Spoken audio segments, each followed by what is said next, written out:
সবাই কেমন আছেন? খিতা খবর বালানি। জি, আমি ভালো আছি। সম্মানিত হাজিরিন, আমি আলোচনার সূচনায় মুকাম্মিলে নিজামে হায়া, complete and balanced code of life, আল কোরআন আল মজিদের গুরুত্বপূর্ণ একটি সূরা, 42 নম্বর সূরা সূরাতুশ শুরার 13 নম্বর আয়াতে কারীম আমি তেলাওয়াত করেছি। আয়াতকে সামনে রেখে আমি কিছু কথা বলতে চাচ্ছি, নাতি দীর্ঘ কিছু কথা। আল্লাহ যেন আমার মুখ থেকে সেই কথাগুলোই বের করে দেন যে কথাগুলো মুসলিম উম্মার জন্য এই মুহূর্তে খুবই জরুরি। জোরে বলি আল্লাহুম্মা আমিন। একটু জোরে বলি আল্লাহুম্মা আমিন। সম্মানিত উপস্থিতি, আল্লাহ রাব্বুল আলামিন এই দুনিয়াতে প্রথম যে মানুষ পাঠিয়েছেন, প্রথম মানুষই নবী ছিলেন, এবং আমাদের সবার পিতা যিনি, তিনি একজন নবী, আমরা তার সন্তান। তাহলে আমরা কার সন্তান বলুন তো? বলুন, কার সন্তান? নবীর সন্তান আমরা। সে আদম থেকে শুরু করে নিয়ে আমার রাসূল পর্যন্ত সাল্লাল্লাহু আলাইহি ওয়াসাল্লাম পর্যন্ত যত পয়গম্বর পৃথিবীতে এসেছেন, সবার দিন ভিন্ন ছিল না এক ছিল? বলেন, ভিন্ন ছিল না এক ছিল? সেই দিনের নাম কি? বলুন, সেই দিনের নাম কি? ইসলাম। সেই দিনের নাম হচ্ছে ইসলাম। এবং সবার দাওয়াত একই ছিল, এক এবং অভিন্ন ছিল। আল্লাহ রাব্বুল আলামিন বলেন, وَلَقَدْ بَعَثْنَا فِي كُلِّ أُمَّةٍ رَسُولًا أَنِ اعْبُدُوا اللَّهَ وَاجْتَنِبُوا الطَّاغُوتَ। এই পৃথিবীতে যত পয়গম্বর আমি আল্লাহ পাঠিয়েছি, সবার দায়িত্ব একটাই ছিল। তারা কি করেছেন? তারা বলেছেন, তোমরা একমাত্র কেবলমাত্র শুধুমাত্র দাসত্ব করো কার? আর তাগুতকে পরিহার করে চলো। আমার নবীকে আল্লাহ রাব্বুল আলামিন সে একই দিন দিয়েছেন, একই দায়িত্ব দিয়েছেন। তার দায়িত্ব কি ছিল? সেই দায়িত্ব রাসূলকে বন্টন করেছেন। হুয়াল্লাযী আরসালা রাসূলাহু বিল হুদা ওয়া দীনিল হাক্কি লিইয়ুযহিরাহু আলাদ-দীনি কুল্লিহি ওয়া কাফা বিল্লাহি শাহীদা ওয়ালাউ কারিহাল মুশরিকুন। জোরে বলুন আল্লাহু আকবার। তিনি যেন কি করেন? পৃথিবীর সমস্ত তৈরি করা যত দিন আছে, এই পৃথিবীতে এখন প্রেজেন্ট ওয়ার্ল্ডে 70 থেকে 80টি হিউম্যান ল রয়েছে, মানব রচিত মতবাদগুলো রয়েছে। এই মানব রচিত মতবাদ নামক পচা বস্তাগুলো বহন করার মতো লোক আমার দেশেও কিছু পচা লোক আছে না নাই? আসতে বলবেন না, আছে না নাই? পৃথিবীর তৈরি করা যত হিউম্যান ল, এগুলো সব পচা বস্তা। এগুলো সব কি বস্তা? এই পচা বস্তা নিয়ে যারা চলে তারাও পচা। আমরা কোনো দিন মানি না কার দিন ছাড়া? সেই দিনের নাম কি? ইন্নাদ-দীনা ইনদাল্লাহিল ইসলাম। আমি যেখান থেকে তেলাওয়াত করেছি, তেলাওয়াতকৃত সূরাটি হলো সূরাতুশ শুরার 13 নম্বর আয়াত। আল্লাহ পাক এই সূরাটা শুরু করেছেন প্রথমে হুরুফে মুকাত্তাআত, দুটো আয়াতে দিয়েছেন, 1 এবং 2, দুটাই হুরুফে মুকাত্তাআত। আল্লাহ রাব্বুল আলামিন বলেন, হামিম আইন সিন কাফ কাযালিকা ইউহি ইলাইকা ওয়া ইলাল্লাযীনা মিন ক্বাবলিক আল্লাহুল আজিজুল হাকীম। জোরে বলুন আল্লাহু আকবার। হে রাসূল, আমি যেমন করে আমি আপনার প্রতি ওহী নাযিল করেছি, তেমন করে আপনার পূর্বের যারা এসেছেন তাদের কাছে ওহী নাযিল করেছি। অর্থাৎ এই কিতাবের পরিচয়টা আল্লাহ পাক আগে দিয়ে দিয়েছেন সূরার শুরুতে। অনেক সূরার শুরুতে আল্লাহ রাব্বুল আলামিন আগেই কিতাবটা নিয়ে কথা বলেছেন। কোরআন যখন খুলবো আমরা, কোরআন খোলার সঙ্গে সঙ্গে ভূমিকা শেষ করে এই সূরা ফাতিহা হলো ভূমিকা, উম্মুল কিতাব, ফাতিহাতুল কিতাব। ভূমিকা শেষ করি আমরা যখন সূরাতে যখন চলে যাচ্ছি, আল্লাহ রাব্বুল আলামিন সেখানে হরফে মুকাত্তাআত প্রয়োগ করে বলছেন, যালিকাল কিতাবু লা রাইবা ফীহি হুদাল লিল মুত্তাকিন। এরকম করে আল্লাহ রাব্বুল আলামিন অনেক সূরার শুরুতে কোরআন সম্পর্কে আগে কথা বলেছেন। ইয়াসিনের দিকে তাকান, ইয়াসিন ওয়াল কুরআনিল হাকিম ইন্নাকা লামিনাল মুরসালিন আলা সিরাতিম মুস্তাকিম। রহমানে চলে যান, আর রহমান আল্লামাল কুরআন খালাকাল ইনসানা আল্লামাহুল বায়ান। আরেক সূরার শুরুতে আল্লাহ রাব্বুল আলামিন বলছেন, ইন্না আনজালনাহু কুরআনান আরাবিয়্যান লাআল্লাকুম তাআকিলুন। জোরে বলুন আল্লাহু আকবার। আল্লাহ পাক আগে এই কিতাবের পরিচয়টা আগে তুলে ধরেছেন, কারণ পৃথিবীর সব কিতাব একরকম, এই কিতাবটা ভিন্ন রকম, স্বতন্ত্র একটি কিতাব। জোরে বলি সুবহানাল্লাহ। আপনি কোন দিক থেকে কিতাবকে নিতে চান? বিজ্ঞান থেকে দেখতে চান? এর মধ্যে বিজ্ঞান আছে। সাহিত্য নেবে, সাহিত্য আছে। গবেষক গবেষণা নেবে, আছে। লেখক লেখা নেবে, তাও আছে। রাজনীতিবিদ রাজনীতি নেবে, তাও আছে। আইনজীবী আইন নেবে, আইনও আছে। বিচারপতি বিচার নেবে, বিচার আছে। শাসক শাসন নেবেন, আছে। এমন কোন সাইড নাই যা এর মধ্যে বাদ পড়েছে। জোরে বলি সুবহানাল্লাহ, জোরে বলি সুবহানাল্লাহ। এটি এমন কিছু কিছু তথ্য দেয় যা বিজ্ঞান হালে এসে এরা প্রমাণ করেছে, আবিষ্কার করেছে। যেরকম আল্লাহ রাব্বুল আলামিন তার কিতাবের যে প্রথম ওহীটা দিয়েছেন রাসূলকে, যেটা জাবালে নূর আল্লাহ পাক রাসূলকে উপহার দিয়েছেন। জাবালে নূর সেই গারে হেরার ভিতরে রাসূল 5 বছর ধ্যানমগ্ন ছিলেন। নবীর কাছে সেই ফেরেশতা আসলেন যে ফেরেশতা আগের সব নবীদের কাছে আল্লাহ পাক পাঠিয়েছিলেন। নবীর কাছে যে প্রথম ওহীটা নাজিল হলো, সেই 5টি আয়াতের ভিতরে আল্লাহ রাব্বুল আলামিন সায়েন্স নিয়ে কথা বলেছেন। আল্লাহ রাব্বুল আলামিন বলেন, যারা পারেন ঠোঁট মিলিয়ে বলুন, ইকরা বিসমি রাব্বিকাল্লাযী খালাক খালাকাল ইনসানা মিন আলাক ইকরা ওয়া রাব্বুকাল আকরামুল্লাযী আল্লামা বিল কলম আল্লামাল ইনসানা মা লাম ইয়ালাম। জোরে বলুন আল্লাহু আকবার। নবী হে, আপনি পড়ুন কার নামে? আসতে বলবেন না, কার নামে? যিনি মানুষকে সৃষ্টি করেছেন, যিনি মানুষকে সৃষ্টি করেছেন জমাট রক্ত থেকে, আলাক থেকে।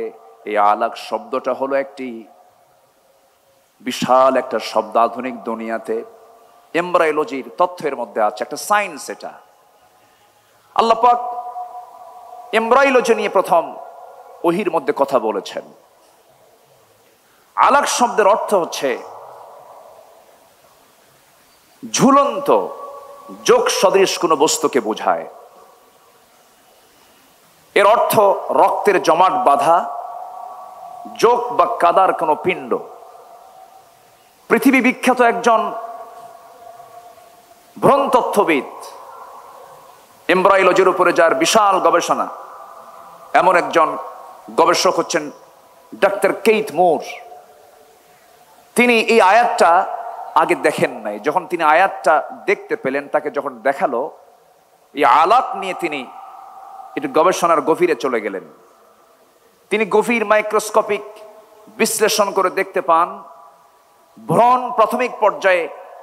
একটি জোকের মতোই দেখায়। এরকম বিস্ময়কর সাদৃশ্য দেখে তিনি অভিভূত হন।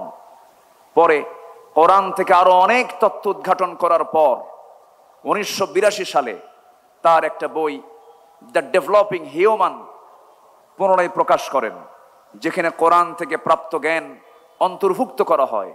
তার এই বইটি বিশ্বব্যাপী পুরস্কৃত এবং মেডিকেল শিক্ষার্থীদের পাঠ্যপুস্তক হিসেবে ব্যবহৃত হয়। অবশেষে তিনি বলতে বাধ্য হয়েছেন, "It has been a great pleasure for me to help clarify statements in the Quran about human development." Subhanallah. এবং তিনি বলেছেন, "It is clear to me that these statements must have come to Muhammad from Allah." Allahu Akbar. Because almost all of this knowledge was not discovered until many centuries later. This proves to me that Muhammad sallallahu alaihi wasallam is a messenger of Allah. Allahu Akbar. সম্মানিত ভাইয়েরা, সম্মানিত বন্ধুগণ, এরকম করে হাজারো তথ্য কোরআন যা দিয়েছে, কিয়ামত পর্যন্ত গোটা দুনিয়ার সমস্ত মানুষ ভিক্ষুকের মতো চেয়ে থাকবে।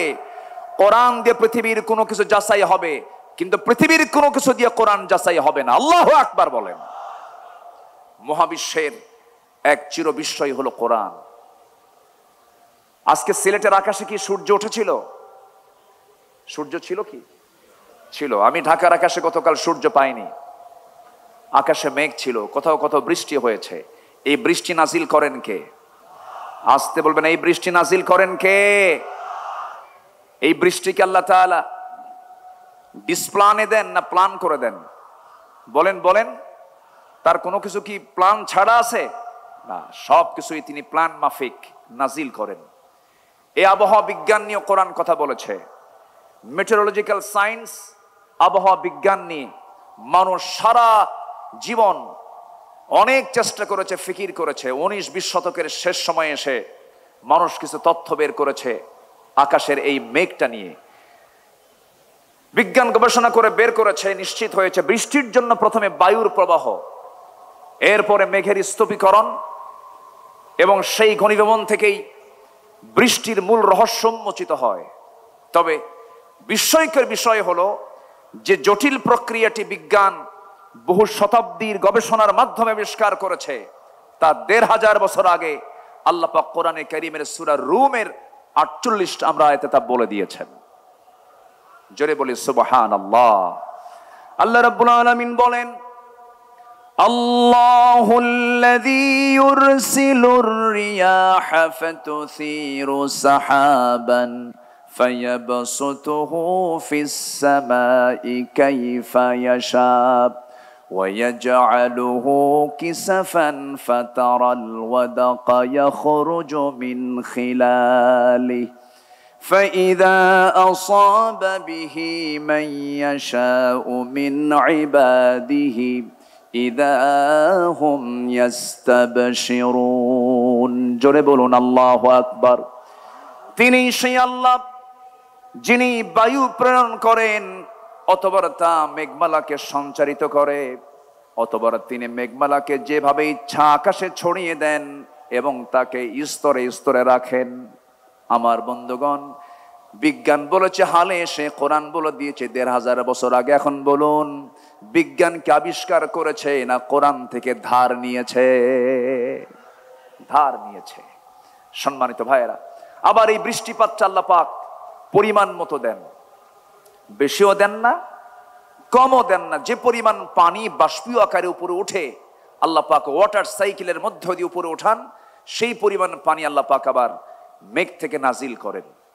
আল্লাহ রাব্বুল আলামিন বলেন, ওয়াল্লাযী নাযালা মিনাস সামাই মাআন বিকদরিন ফাআনশারনা বিহি বালদাতাম মাইতান কাযালিকা তুখরাজুন। জোরে বলুন আল্লাহু আকবার। তিনি সেই মহান প্রভু যিনি আসমান থেকে পরিমিতভাবে পানি বর্ষণ করেন, অতঃপর আমি তা দ্বারা মৃত জনপদকে সঞ্জীবিত করি। এইভাবে আমি তোমাদেরকে একদিন বের করব, তোমাদেরকে বের করা হবে। সূরা যুখরুফ ভার্স নাম্বার 11 11 নম্বর আয়াতে তা বলে দিয়েছেন। বিকাদারিন, পরিমাণ মতো পানি আল্লাহ রাব্বুল আলামিন আকাশ থেকে নাজিল করেন। এই পানি চক্র যদি না থাকতো, পৃথিবী নির্ভরশীল হয়েছে পানি চক্রের উপরে। মানুষ দুনিয়ার সমস্ত টেকনোলজি প্রযুক্তি ব্যবহার করেও পানির এই চক্রটি কৃত্রিমভাবে পুনরুৎপাদন করতে কখনো সমর্থ হবে না। মহান আল্লাহ তাআলা এই পানি চক্রের কথা ১৫০০ বছর আগে বলে দিয়েছেন, যা বিজ্ঞান হালে এসে একটু রিসার্চ করে বের করেছে কি পরিমাণ পানি জমিন থেকে, ভূপৃষ্ঠ থেকে আল্লাহ পাক বাষ্পীয় আকারে উপরে উঠান। এটার পরিমাণ বিজ্ঞান বলছে প্রতি সেকেন্ডে 16 মিলিয়ন টন পানি বাষ্প হয়ে আল্লাহ পাক উপরে তুলেন। 16 million ton. Sustainable water management চ্যালেঞ্জের মুখে পড়তো, ভূগর্ভস্থ পানির স্তর কমে এগ্রিকালচারাল প্রোডাক্টিভিটি এবং আরবান ওয়াটার সাপ্লাই ব্যাপক সংকটের মুখে পড়ে যেত। এক সময় গ্রাউন্ড ওয়াটার রিজার্ভস কমে যেত, ফলে পুরো ইকোলজিক্যাল সিস্টেমের ভারসাম্য নষ্ট হয়ে পানির অস্তিত্ব ধ্বংসের মুখে পড়ে যেত। সব ম্যানেজমেন্টের দায়িত্ব কার? আসতে বলবেন না কার? সে আল্লাহ বলছেন, বান্দা এত কিছু আমি তোরে দেই, তুই আমার আইন মানিস না কেন? আমার দিন মানিস না কেন?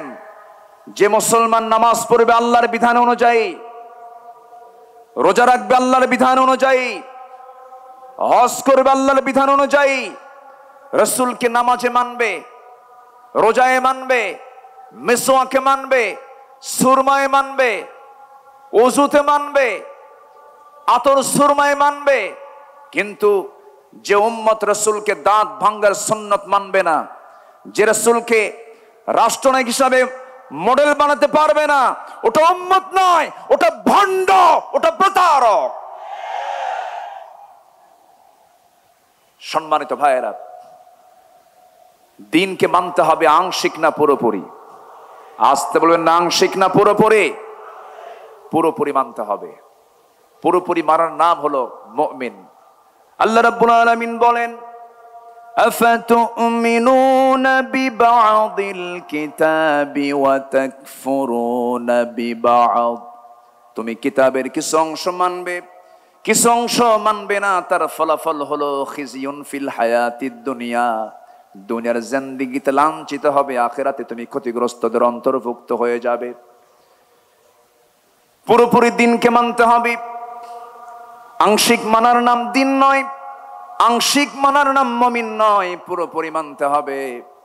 আল্লাহ রাব্বুল আলামিন দিন হিসেবে যারা ইসলামকে না মানবে, আল্লাহ রাব্বুল আলামিন তাদের ব্যাপারে ক্লিয়ার কথা বলেছেন, ওয়া মাইয়াবতাগি গায়রাল ইসলামি দীনান ফালাই ইউকবালা মিনহু ওয়া হুয়া ফিল আখিরাতি মিনাল খাসিরিন। দিন হিসাবে, জীবন বিধান হিসাবে ইসলামকে বাদ দিয়ে যারা অন্য কোন তন্ত্র মন্ত্র ইজমকে গ্রহণ করবে, আল্লাহ রাব্বুল আলামিন বলছেন তার কোনো কিছু আমি আল্লাহ রাব্বুল আলামিন কখনো কবুল করব না। নাউজুবিল্লাহ। অতএব দিনকে মানতে হবে পরিপূর্ণরূপে। আল্লাহ রাব্বুল আলামিন এবার বলছেন, আমরা মূল আয়াতের দিকে চলে যাই। আল্লাহ রাব্বুল আলামিন বলেন সূরা শুরা 13 নম্বর আয়াত, আল্লাহ রাব্বুল আলামিন বলছেন, শারা'a লাকুম মিনাদ-দীনি মা ওয়াসসা বিহি নূহান ওয়াল্লাযী আওহায়না ইলাইকা ওয়া মা ওয়াসাইনা বিহি ইব্রাহিমা ওয়া মূসা ওয়া ঈসা আন আকিমুদ-দীনা ওয়া লা তাতাফাররাকু ফীহি كبر على المشركين ما تدعوهم إليه الله يجتبي إليه من يشاء ويهدي إليه من ينيب। জোরে বলুন আল্লাহু আকবার। তিনি তোমাদের জন্য সেই দিন নির্ধারণ করেছেন যার নির্দেশ দিয়েছেন নূহ আলাইহিস সালাতু ওয়াস সালামকে, এবং যা আমি তোমার প্রতি ওহী করেছি, যার নির্দেশ দিয়েছিলাম ইব্রাহিম, মূসা এবং ঈসাকে। এই মর্মে তোমরা দিন প্রতিষ্ঠিত করো এবং দিন প্রতিষ্ঠার সংগ্রাম করতে গিয়ে কোনো মত পার্থক্য সৃষ্টি করো না। তোমরা যাকে আহ্বান জানাচ্ছ তা মুশরিকদের জন্য ভারী মনে হয়। আল্লাহ যাকে চান তাকে মনোনীত করেন, আর যাকে ইচ্ছা তাকে তার দিকে পথ প্রদর্শন করেন। জোরে বলি সুবহানাল্লাহ। ক্ষমতা কার? হেদায়েতের চাবিকাঠি কার হাতে? হেদায়েতের চাবি কার হাতে? আল্লাহর হাতে। সম্মানিত ভাইয়েরা, প্রেজেন্ট বাংলাদেশ শুধু নয়, গোটা পৃথিবীতে 2 শতাধিক কান্ট্রি আছে। প্রত্যেকটা দেশের, গোটা পৃথিবীতেই একটা বিষয়ে বড় ক্রাইসিস আমরা লক্ষ্য করি, সেটা হলো আমার দেশে এখন এই মুহূর্তে সবচেয়ে বড় সমস্যা হলো গদি সমস্যা। কি সমস্যা বলেন তো? এই যে গদি সমস্যা হচ্ছে এখন সবচেয়ে বড় সমস্যা। এখন যে সরকার আমার দেশে আছে, অস্থায়ী না স্থায়ী? অস্থায়ী। তাহলে এখন সামনে যে সিচুয়েশনটা আসতেছে, এই সিচুয়েশনে একটি সরকার, কল্যাণ সরকার, এটি কল্যাণ রাষ্ট্র গঠনের জন্য প্রয়োজন কিনা বলেন? প্রয়োজন। মনে হয় এই ব্যাপারে কোরআন কোনো বক্তব্য দেয়নি। আসতে বলে, কোরআনে ব্যাপারে বক্তব্য আছে না নাই? আসতে বলবেন না, আছে না নাই?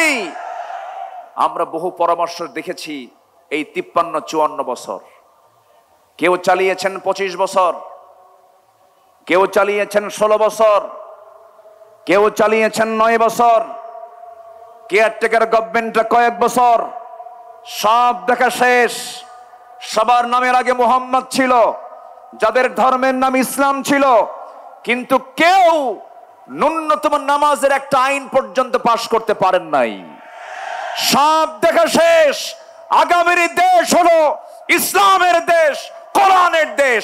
রাজি আছেন কারা কারা? হাত উঁচু করে দেখান মুসলমান।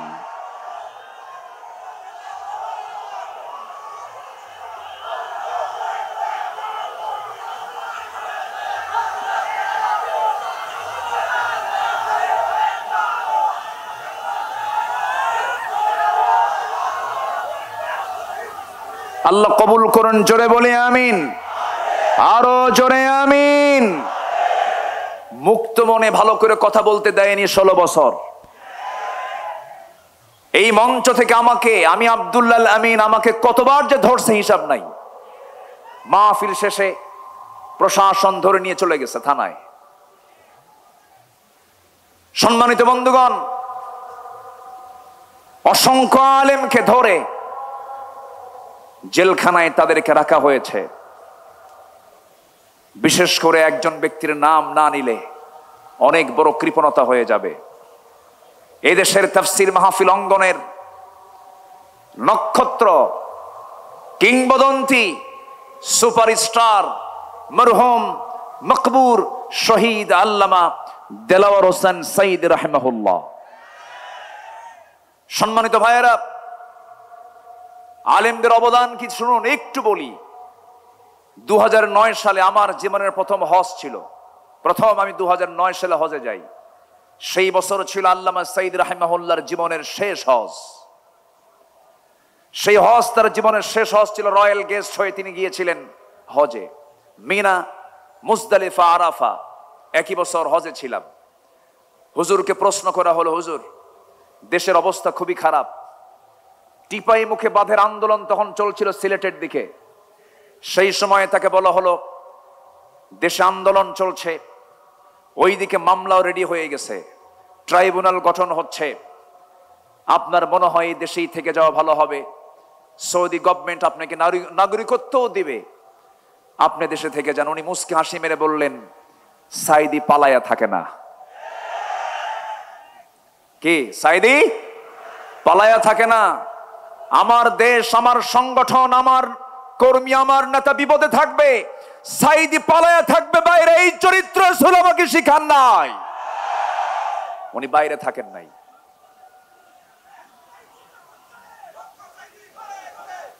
উনি ফিরেছেন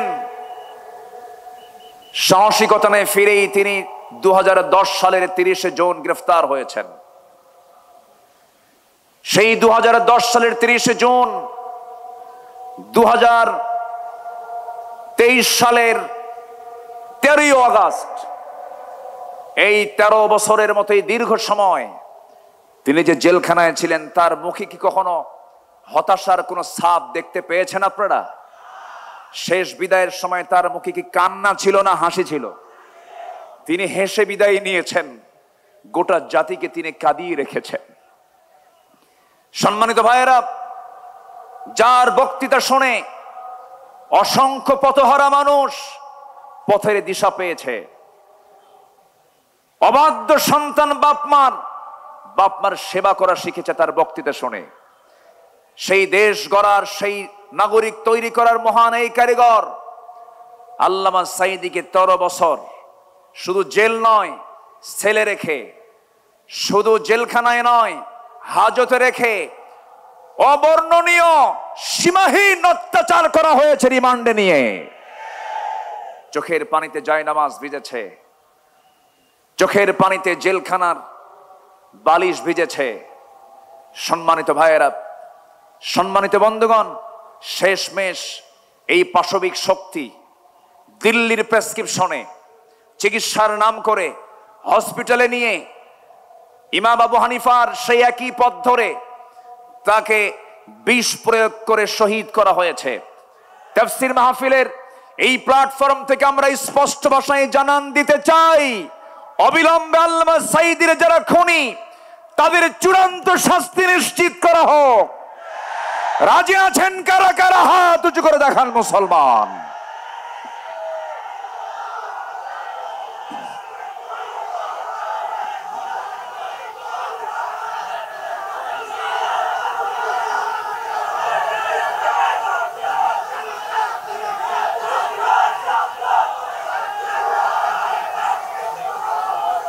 আল্লাহ কবুল করুন, জোরে বলে আমিন, আরো জোরে আমিন।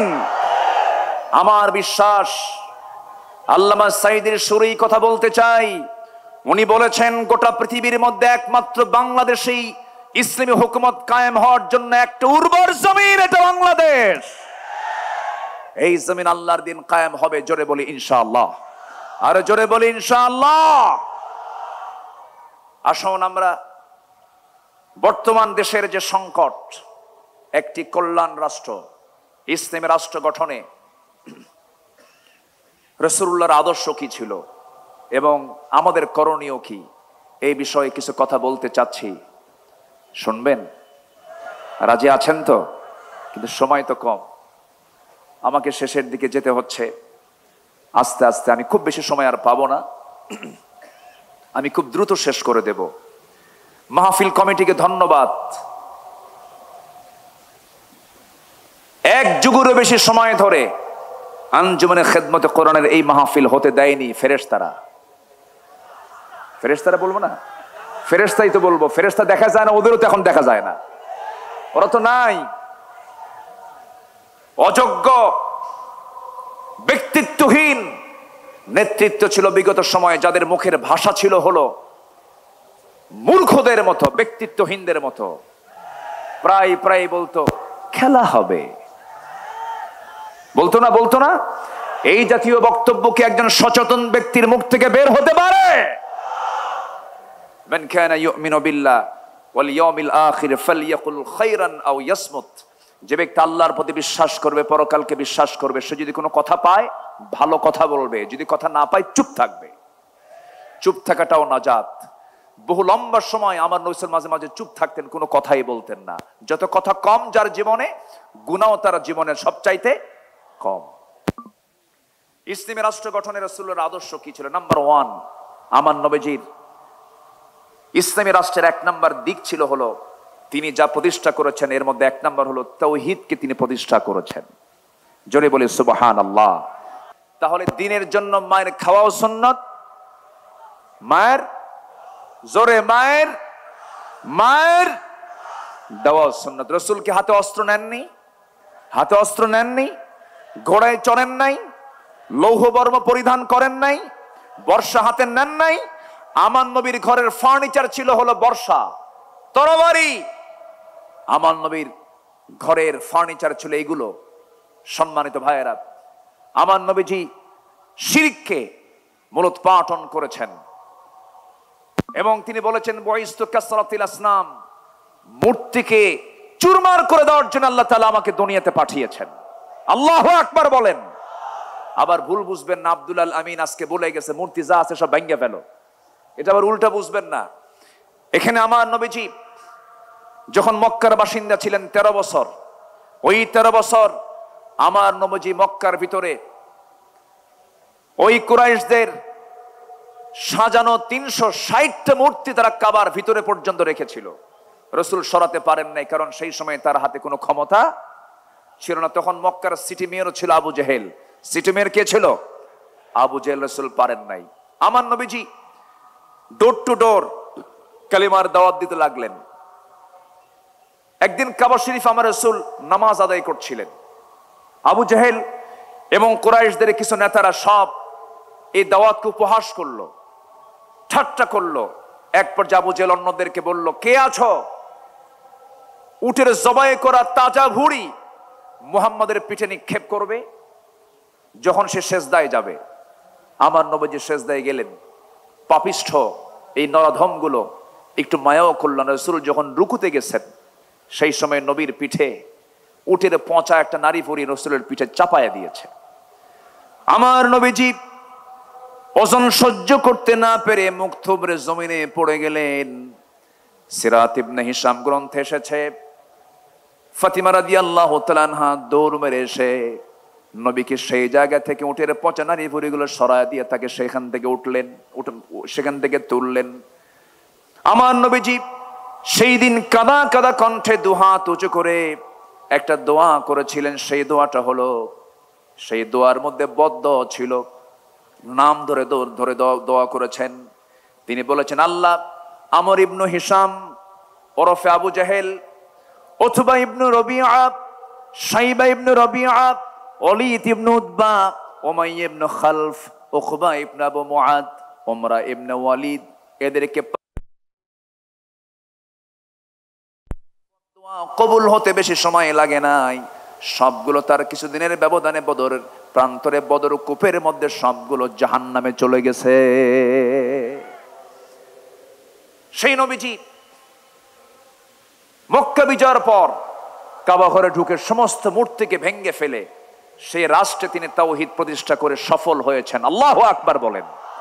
তিনি কখনো শিরককে প্রশ্রয় দেননি। আমাদের করণীয় কি? এই প্রেক্ষাপটে সমাজ এবং রাষ্ট্রে প্রচলিত শিরক, ইসলাম বিরোধী পদক্ষেপের বিরুদ্ধে সকল মুসলিম এক হয়ে সোচ্চার হতে হবে।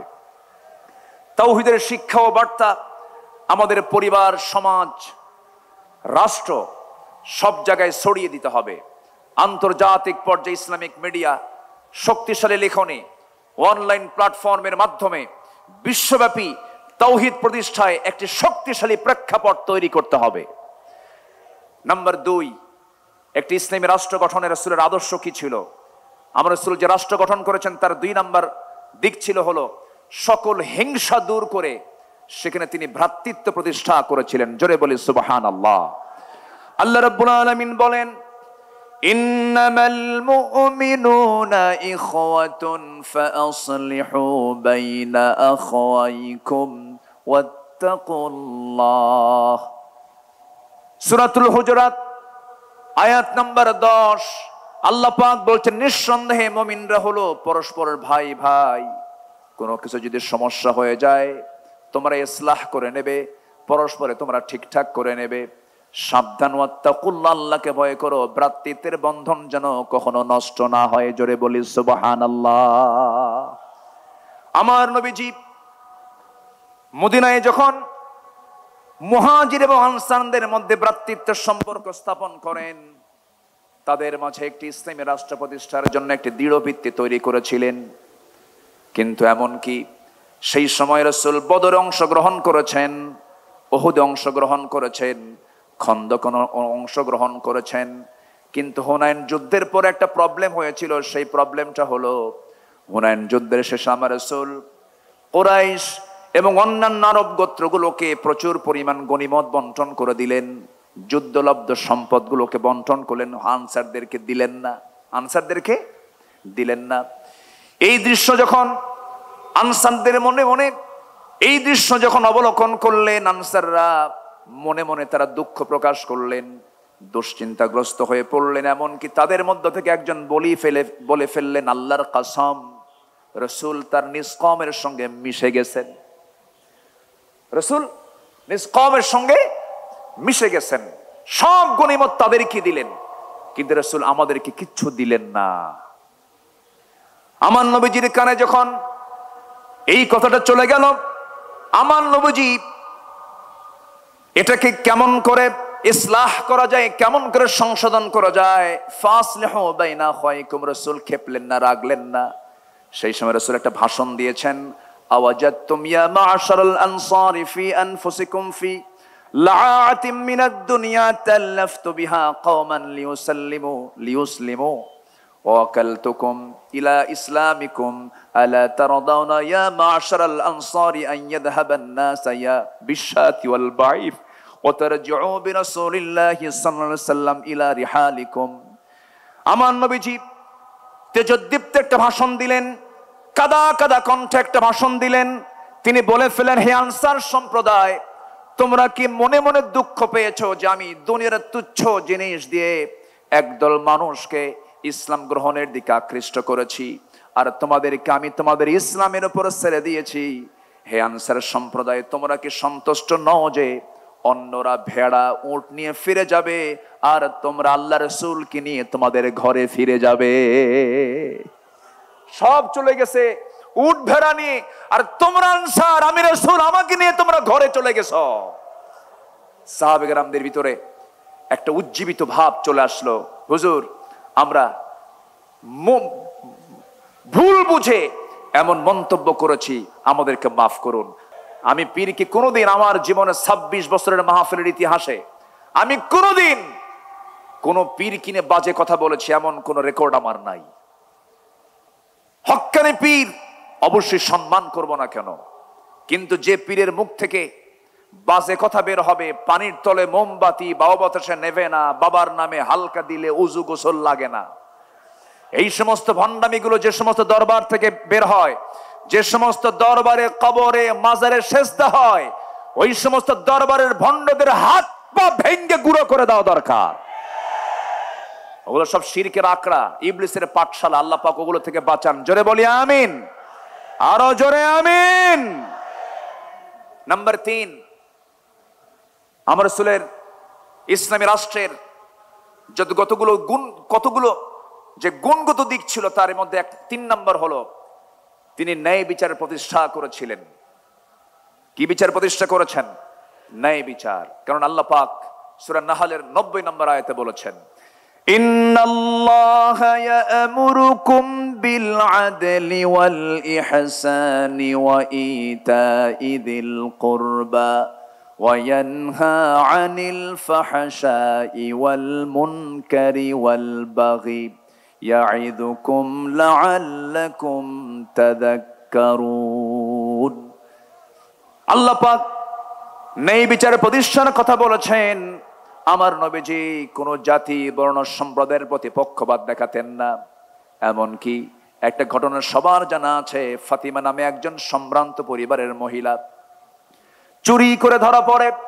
আস-সারিকু ওয়াস-সারিকাতু ফাকতাউ আইদিয়াহুমা, চুরি করে যখন একজন মহিলা চোর যখন ধরা পড়ে গেল, রাসূল বললেন, কোনো কথা নাই, হাত কেটে ফেলো। বিচারক মুহাম্মদ সাল্লাল্লাহু আলাইহি ওয়াসাল্লাম বলেন, হাত কেটে ফেলো। ওই সম্ভ্রান্ত পরিবারের মহিলাটার নাম ছিল ফাতিমা। তার বংশের লোকজন সব সাইয়েদনা ওমর ফারুকের কাছে এসে বলছে, ওমর ফারুক রাদিয়াল্লাহু তাআলা আনহু, তোমার কথা আমাদের রাসূল শুনবেন, একটু আমাদের জন্য সুপারিশ করা যায় কিনা? তিনি বললেন, ঠিক আছে, আমি যাব। নবীর সামনে গিয়ে দাঁড়ালেন, রাসূলকে লক্ষ্য করে বলছেন, ইয়া রাসূলুল্লাহি, দেখুন তো সম্ভ্রান্ত পরিবারের যেহেতু একজন মহিলা হাত কাটলে কেমন হয়, মান সম্মানটা নষ্ট হয়ে যায়। আমার নবীর সেই সময় রক্তিম আকারের চেহারা ধারণ হলো, রাসূলের চেহারা লাল হয়ে গেল এবং তিনি বলে ফেললেন, আল্লাহি লাউ আন্না ফাতিমাতা বিনতে মুহাম্মাদিন সারাকাত লাকাতাতু ইয়াদাহা, আল্লাহর কসম করে বলি, যদি এই মুহূর্তে ওই ফাতিমা না হয়ে যদি বিশ্বনবী মুহাম্মদ বিন আব্দুল্লাহর যদি কলিজার টুকরা মেয়ে ফাতিমা যদি চুরি করে ধরা পড়তো, আমি রাসূল সবার চোখের সামনে এনে আমি রাসূল নিজে আমি আমার মেয়ের হাত কেটে দিতাম।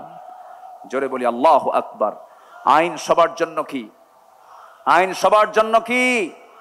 সমান। নাম্বার 4 হলো সামাজিক দায়িত্ব এবং দরিদ্রদের সহযোগিতা ছিল আমার রাসূলের, মানে একটি রাষ্ট্রের অন্যতম একটা বৈশিষ্ট্য ছিল। সামাজিক দায়িত্ব এবং দরিদ্রদের সহযোগিতায় তিনি ব্যস্ত থাকতেন। কারণ অফি আমওয়ালিহিম হাক্কুল লিসাইলি ওয়াল মাহরুম। রাসূল এত দান করতেন, তার দানটা এত বেশি ছিল, তিনি বলেছেন আমার কাছে যদি উহুদ পরিমাণ সমান সোনা থাকতো, লাউ কানা লি মিসলু উহুদিন যাহাবান, তাহলে পছন্দ নয় যে তিনি 3 দিন অতিবাহিত হওয়ার পর তার কিছু অংশ আমার কাছে থাকুক, এটা আমি পছন্দ করতাম না, 3 দিনেই সব শেষ করে দিতাম। আল্লাহু আকবার বলে তিনি এত পরিমাণ তিনি দান করতেন।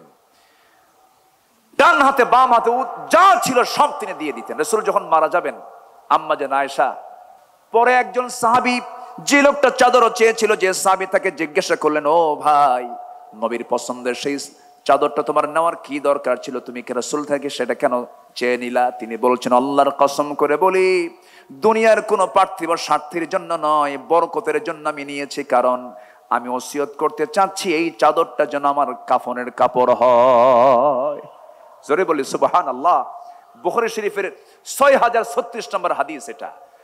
সম্মানিত ভাইয়েরা, এই জন্য আমরা উদার হব সামাজিক কাজে, দরিদ্রদের ব্যাপারে আমরা উদার হব। জোরে বলি ইনশাআল্লাহ। নাম্বার 5, রাষ্ট্রীয়ভাবে ইসলামী শিক্ষা প্রতিষ্ঠিতকরণ।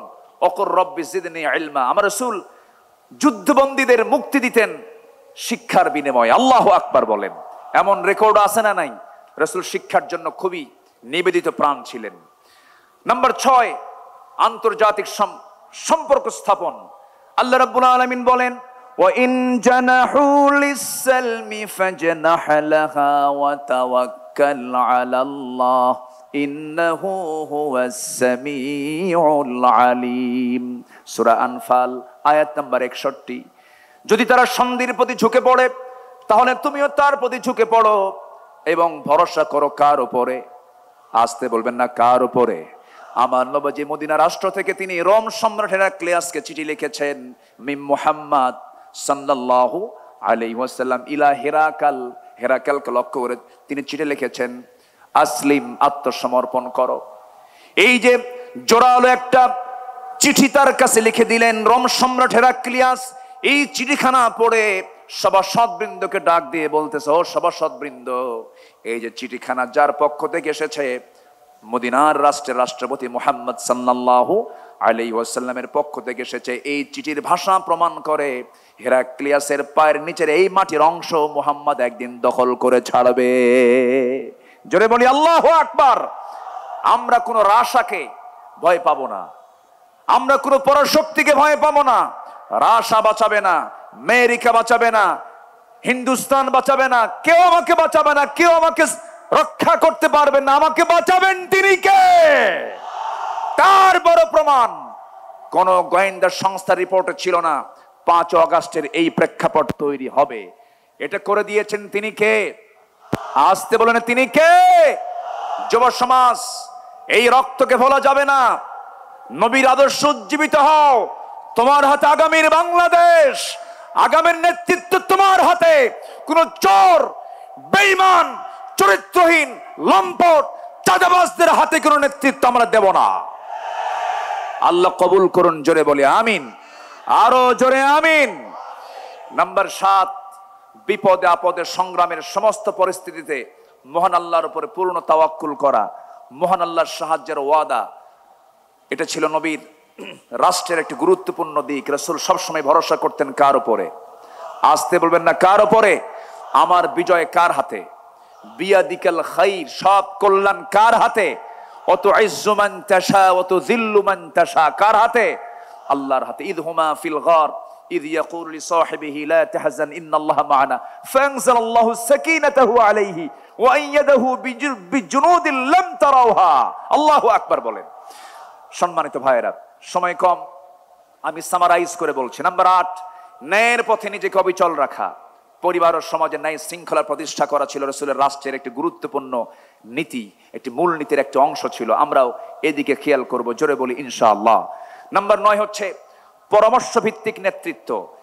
নেতৃত্ব হবে একক না পরামর্শের ভিত্তিতে? বলেন, আমার রাসূলের রাষ্ট্রের একটি গুরুত্বপূর্ণ অংশ ছিল রাসূল এমনকি স্ত্রীর কাছ থেকেও পরামর্শ নিয়েছেন। আল্লাহু আকবার বলেন। সম্মানিত ভাইয়েরা, সম্মানিত দ্বীনি বন্ধুগণ, আর দুটো পয়েন্ট আমি বলতে চাচ্ছি। নাম্বার 10 হচ্ছে রাসূল সাল্লাল্লাহু আলাইহি সাল্লাম রাষ্ট্র গঠনে ছোট থেকে বড় সকলের উপরে জুলুমকে হারাম করেছিলেন, এমনকি একটা প্রাণীকেও তিনি জুলুমের শিকার হতে দেননি। জোরে বলি আল্লাহু আকবার, জোরে বলি আল্লাহু আকবার। আমার নবীজি একদিন এক আনসারীর খেজুর বাগানে প্রবেশ করলেন। হঠাৎ করে একটা উট তার দৃষ্টিগোচর হয়।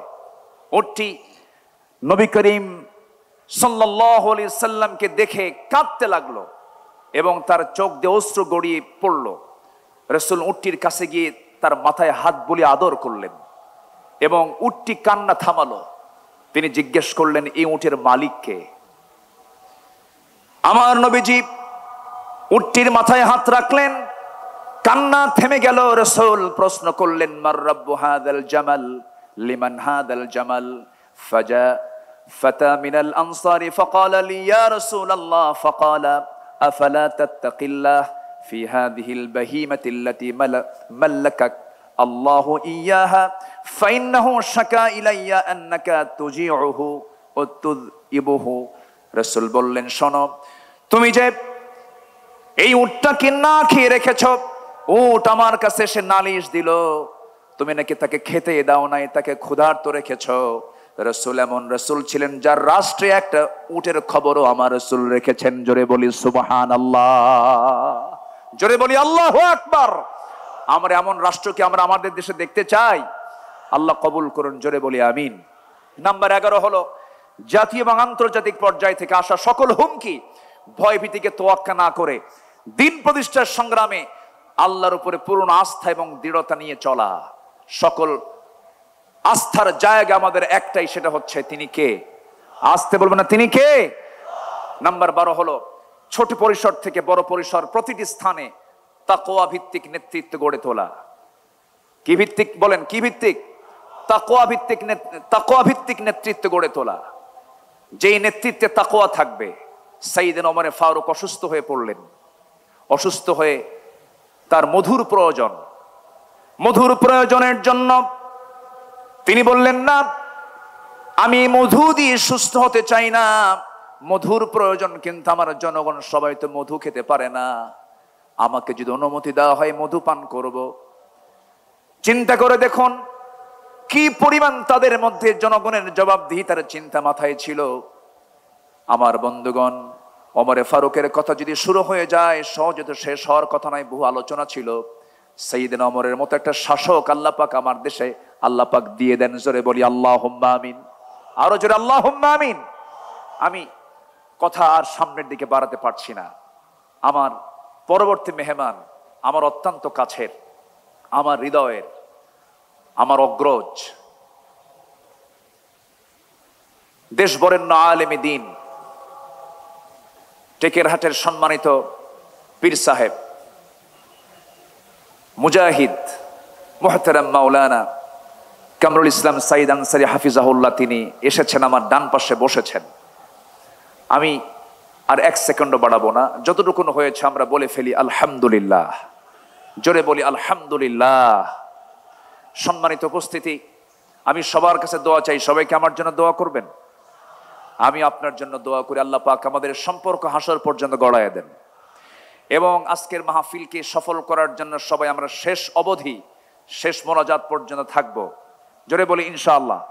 এই আশাবাদ কামনা করে আমি আমার ভাঙ্গাচোরা কথা এখানেই শেষ করছি। সুবহানাকাল্লাহুম্মা ওয়া বিহামদিকা আশহাদু আল্লা ইলাহা ইল্লা আনতা আস্তাগফিরুকা ওয়া